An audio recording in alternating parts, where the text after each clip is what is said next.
ఎవరో చెబితే నేను క్షమాపణలు చెప్పడమేంటి అని అంటారేంటి? పవన్ కళ్యాణ్ ఎవరు? డిప్యూటీ సీఎం కాదా?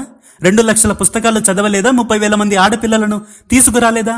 పవన్ కళ్యాణ్ కూటమిలో అంతర్భాగం. అటువంటిది కూరల్లో కరివేపాకు తీసి పడేసినట్లు పడేస్తున్నారేంటి? పవన్ కళ్యాణ్ మాటంటే లెక్కలేదా? లేదా మీరు పట్టించుకోలేదా? ఏం మాట్లాడుతున్నారు మీరు? తెలుగా తమిళ? మీకు నిజంగా వెంకటేశ్వర స్వామి మీద అంత భక్తే ఉంటే 5 సంవత్సరాలుగా తిరుపతికి ఎందుకని వెళ్ళలేదు? జరిగింది మానవ తప్పిదం.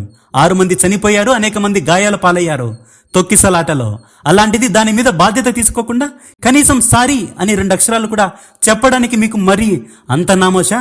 అయినా టీవీ ఛానల్ నడుపుకునే వ్యక్తికి టీటీడీ చైర్మన్ ఇస్తే పరిస్థితి ఇలా కాకపోతే మరెలా ఉంటుందిలేండి.